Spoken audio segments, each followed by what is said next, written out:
हम तेलंगाना से आया हूँ। हाँ। मोदी जो है हाँ। देश को आगे बढ़ाने वाला आदमी नहीं है, वो भगवान के जैसा है। भगवान के जैसा है। हाँ, फिर- भगवान कह रहे बड़ी बात है, पता है ना आपको? या लेकिन श्रद्धा जुड़ी हुई है जनता की। सबको आगे बढ़ाने वाला कौन है? फिर भगवान है ना। हाँ। हाँ, फिर तो मोदी क्या कर रहे हैं? फिर सब कुछ कर रहे हैं ना, देश को आगे बढ़ा रहे हैं। पूरे देश को नर्क में लेके जा रहे हैं। नहीं, देश को आगे बढ़ाने वाला है, देश को नंबर 1 स्थान में लेके आने वाला वही एक आदमी है, भारत का आदमी। भारत का आदमी। या भारत के जय जय भारत। एक भी अनकाबल नहीं। अच्छा वाला मोदी। मोदी जी को सीट हाँ। पर जाएगा कि नहीं जाएगा? अच्छा वाला। 4000 सीटी 400 जाएगा। 400 बहुत अच्छा। अच्छा हम गुजरात से आए। गुजरात का जो प्रोपेगेंडा था वो यूपी में एग्जीक्यूट हो रहा है। आप देख रहे हो लॉ एंड ऑर्डर्स में चेंजेस हो रहे हैं और यहाँ की जो जनता है वो खुश है। सेकंड थिंग ये है कि वो जो कार्य जो मोनोग्राफ पे काम कर रहा है वो एग्जीक्यूशन में टाइम लगेगा, बट वो 100% कोशिश करके उसने दावे के साथ ये मुमकिन करके दिखाया है। गुजरात से आपने कहा, विपक्ष का एक सवाल था कि मोदी जी जब गुजरात के हैं, लड़ने वाराणसी क्यों आते हैं? मैं वही बोलता हूँ। हाँ। देखिए, बहू की अपने घर में तो इज्जत होती ही है। हाँ। इज्जत ससुराल में बनानी है। अच्छा। अभी वो मोदी जी यूपी में अपने इन लोगों को विश्वास दिलाने के लिए आए, वरना मैं ये दावे के साथ कह रहा हूँ कि हमारे गुजरात में से एक भी सीट बीजेपी के अगेंस्ट में नहीं जाइए। ये आप लिख लो, अभी एक भी नहीं जाए, लिख लो। 100% परफेक्ट है, 100% क्योंकि हमारा गुजरात का ये बच्चा है यार। अपनी माँ अपने बच्चे को कभी रिक्शा करती है? बाकी आप लोग मार का तो समझ में आता है, आप बताएं। सही तो बोल रहा हूँ। एक भी सीट इधर से इधर नहीं होगी। एक भी सीट है तो पहले तीन चरण में ही बीजेपी 200 प्लस हो गई है। ये आप समझ केजरीवाल दावा कर रहे हैं कि 5वें चरण के बाद हमें 300 सीट मिल देख लेना दिल्ली, कुछ होता तो ईवीएम में गड़बड़ी देख लेना दिल्ली, पंजाब और बाकी के क्षेत्र से आगे कहाँ जाते हैं, देख लेना आप उसका। देख लेना। अगर उनका मोनोग्राफ, एक मिनट, उनका मोनोग्राफ अच्छा होता तो आप देख सकते हैं इंडिया गठबंधन में कांग्रेस और जो आम आदमी पार्टी, उनका तालमेल कितना अच्छा होता। यहाँ पे तो कोई एक दूसरे के सामने देखने के लिए भी रेडी नहीं है। तो इसी से समझ में आ जाता है कि वहाँ पे उनके जो मन मुटाव दिख रहा है। मैं आप पे आती हूँ, क्या कह रहे हैं आप? बिल्कुल, जो भारतीय जनता पार्टी हो 400 पार जाएगी कि उन्होंने किसान के बारे में सोचा है। किसान बिल्कुल, किसान सम्मान नहीं। धरना दे रहे थे। देखिए, किसान धरना नहीं दे रहे हो, कुछ अलग ही धरना दे रहे। किसान अपने खेतों में काम करता है। हाँ। किसान से पूछिए, किसान सम्मान निधि पाता है तो खेतों में छिड़काव करता है अपने जो भी चीज होता है कीटनाशक। यूपी का कोई किसान तो है नहीं वहाँ, सिर्फ पंजाब में किसान है, बाकी और देश में किसान नहीं है, सिर्फ पंजाब में किसान है। नया एजेंडा है, सरकार की एक पॉलिसी है जिसमें हर किसान की जिसकी फसल बर्बाद हुई होती है उसका कंपनसेट भी गवर्नमेंट करती है। और किसान को 2000 रुपये 6 महीने के या पर मंथ पर 2 महीने में मिलते हैं और ये उनके अकाउंट में बाय डिफॉल्ट जमा होता है। उनके जान में नहीं होगा। दैट इज द रीजन ये बोल रहे हैं। मुद्दे सर, मुद्दे किसानों के जो हित की बात है, किसानों के लिए मोदी सरकार ने बहुत अच्छा किया है। जो किसान सम्मान निधि दे रहे हैं 4-4 महीनों में। के लिए क्या कर रहे हैं? किस मुद्दे पे आप वोट देंगे इस बार? नहीं, हम जो देखिए जो ऑटोमेशन कर रहे हैं, आज डायरेक्ट पैसा किसानों के अकाउंट्स में जाता है। अगर कोई घर बन रहा है तो घर जो गरीबों का घर बन रहा है तो पहले बीच में सेक्रेटरी है, सरपंच है, वो खा जाते थे। आज डायरेक्ट जो है तो जो हितकारी है उसके अकाउंट्स में जा रहा है। तो इस प्रकार से वो मतलब ट्रांसपेरेंसी। रोजगार बड़ा मुद्दा बना हुआ है, कह रहे रोजगार नहीं दे पा रहे, महंगाई कब नहीं कम? रोजगार में मैं बताना चाहूंगा, जो युवा केवल अपने स्किल को समझ ले और उस स्किल पर काम करे, उसको ऑटोमेटिक पैसा मिलेगा।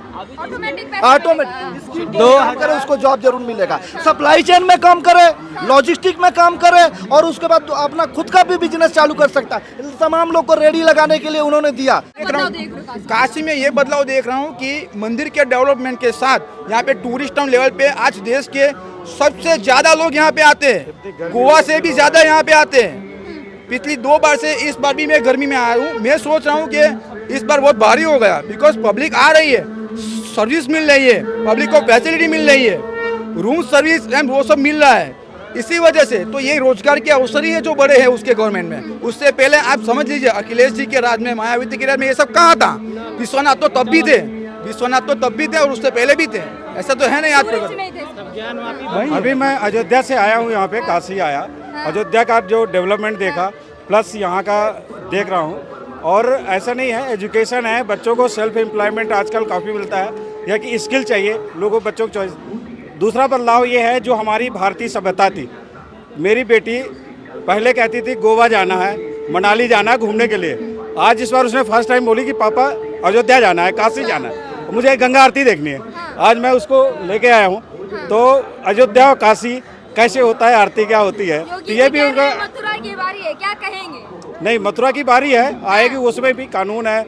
मोदी जी एकदम से, योगी जी तो कानून तो नहीं तोड़ेंगे, जो संविधान में है। अब मे भी हो भी जाएगा, जल्दी हो जाएगा, और होना भी चाहिए। काशी जी सबको साथ लेके चल रहे, सबका साथ सबका विकास का नारा है। इसीलिए ये जो प्रोपेगेंडा आप बोल रहे हैं उसमें हम किसी को हर्ट करना नहीं चाहते, सबको साथ लेके, सबको विश्वास में लेके हम उस कार्य पे आगे बढ़ना चाह रहे हैं। आप समझ लीजिए। लग रहा है विश्वास है आपको? बिल्कुल, एक में मोदी, हजार में मोदी, हर जगह मोदी, मोदी मोदी मोदी मोदी। राहुल गांधी 1-1 लाख ठका ढक देने के बाद लो, राहुल को कपड़े पहनने का सब वो तो है नहीं सहूर, वो क्या करेगा, देश संभालेगा। देश से पढ़ क्या है? विदेश से पढ़ करके क्या हो गया? अगर मोदी की तरह कर लेते तो क्या आज राहुल की चर्चा होती? पढ़े लिखे नेता। अरे पढ़े लिखे तो बहुत लोग बैठे हुए हैं, पर पढ़ लिख करके क्या होना है, ये भी तो होना चाहिए। दिमाग नहीं लगता? ना, जो मोदी कर सकता है वो कोई नहीं कर सकता। जो मोदी है, मोदी बहुत कुछ कर रहे हैं। आप तो लाइव देख रहे हैं। क्या लाइव देख पा रहे हैं आप, बताइए ना। बहुत कुछ है, एक में मोदी, हजारों में मोदी, हर चीज में मोदी। मोदी और राहुल गांधी में फर्क ये है, देखिए वो राजनीतिक घराने से राहुल गांधी, ये बात सही है। पर नरेंद्र मोदी ने जो 20 साल अपनी जो युवा अवस्था में जो मेहनत की है ना, वो देश के हर एक कोने में घुमा है। वो हर एक लोगों का दर्द दुख क्या प्रॉब्लम है वो सब जानता है। ऐसा नहीं वो खुद के डायरेक्ट यूपी में आ गया, यूपी के लोगों का मसला क्या है वो उसको पहले से जानता था, इसीलिए उस पर अभी काम कर रहा है। उसको सबसे पहले पता था कि पहला टारगेट मुझे इस पे काम करना है। और बात रही ऑपोजिशन की, आप मुझे ये बताएं ऑपोजिशन में कौन है? राहुल गांधी, केजरीवाल, अखिलेश यादव। भारत के जितने राज्य है उसमें से उनकी इंडिपेंडेंटली गवर्नमेंट हो, ऐसे मुझे कितने राज्य बताइए? कितने राज्य? जब ये सीधा सा कैलकुलेशन है, जब उनका ही पूरा गठजोड़ है नहीं तो ये एक तरफा मुकाबला में, उसमें आप कुछ कह ही नहीं सकते, ये पूरा मैच फिक्स है। ईवीएम की बात कहाँ से आती है? ईवीएम की बात देखिए, एक बात बोलूं, जो हार जाता है ना, मैच भी हार जाता है तो कुछ ना कुछ बचकाना तो कुछ रीजन दिखाना पड़ता है। वरना ईवीएम तो एक बात बोलूं, जब 2009 में मनमोहन सिंह जीते थे तब भी ईवीएम था, और 2004 में भी जब जो जीते थे तब भी ईवीएम। फेयर इलेक्शन होते थे, अब नहीं हो पा रहे उनके हिसाब से। How can you prove that? आपको कैसा सबूत तो दीजिए कि आई मीन ईवीएम में गड़बड़ है। ने तो चैलेंज भी किया था। हार रहे वही उनके लिए सबूत है। अरे वो तो देखिए, मैं क्या बोल रहा हूँ, जब जीत रहे थे तब अच्छा था, तब अच्छा था। वाजपेयी जी जब हार गए, वो तो यूपी के थे, वो हार गए तब अच्छा था। 2 बार सरकार बने तब अच्छा था। अब जब ये आई मीन सीट बढ़ रही है तब अब खराब है। ये तो ऐसा हो गया कि बस हार गए तो इस ग्राउंड में हमें नहीं खेलना है, ऐसा थोड़ी ना होता है। जैसे इन्होंने बोला डर खत्म है, डर बहुत था और महिलाओं के लिए, लड़कियों के लिए सुरक्षा नहीं थी जैसे इन्होंने कहा। लेकिन उस आज की डेट में आप वाकई में 12 बजे 2 बजे कहीं भी चले जाइए, सुरक्षा है। यूपी में तो बहुत ही है, पहले बहुत बढ़िया है। मैं खुद यूपी से हूँ, तो यूपी में जाता है बड़ा हिंदू मुसलमान खेला जाता है यहाँ, हिंदू मुसलमान की। हिंदू मुसलमान का तो इतना नहीं है, लेकिन हाँ हिंदुओं के लिए बहुत अच्छा है ना, चोरों का तो वही है, सम्मान पहले भी होता था हिंदुओं का। मुसलमान ना पहले खुश थे ना आज खुश है, ठीक है? पहले खुश है ना आज खुश ना पहले खुश थे ना आज खुश है। उनका छोड़िए, हिंदू हैं, हिंदू खुश है।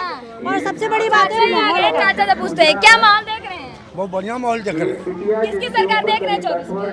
24 में किसकी सरकार देख रहे हैं? सरकार तो मोदी ही दिखा रही है।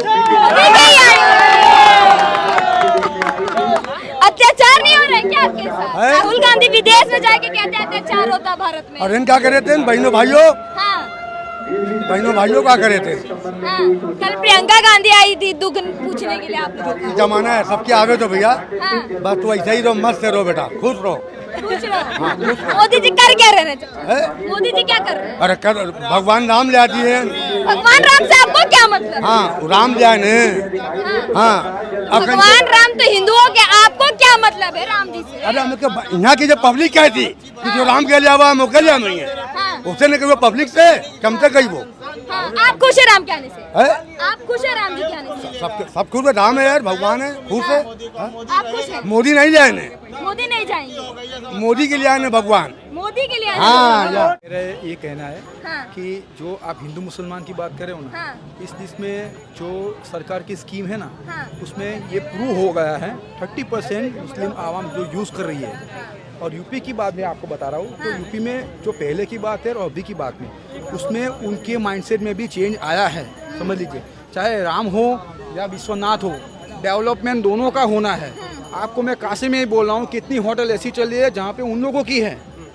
समझ लीजिए, उनके वहाँ पे भी हम लोग खुद ठहरे हैं। तो डेवलपमेंट में किसी के साथ पक्षपात नहीं हुआ है, डेवलपमेंट तो सभी के साथ हुआ है। सरकारी योजनाओं में किसको स्कीम देनी है, किसको कितना फ़ायदा देना है, उसमें कोई आरक्षण नहीं हुआ है। समझ लीजिए, जो बेनिफिट हो रहा है वो इक्वली हो रहा है, सब लोग सबके साथ ही, जो उसका नारा है। ये सरकार सबको लेके चल रही है, सबका साथ सबका विकास। देखिए, अटल जी ने एक बात बोली थी, हाँ। जब एक वोट से सरकार गिर गई थी तो यही कांग्रेस को बोला था कि एक दिन आएगा, कमल खिलेगा और अंधेरा छटेगा। आज वो दिन है और ये आज वो माहौल है कि कमल खिल गया है और पंजा डूब गया है। ये तो बात है। कल आपका दौर था, आज हमारा दौर।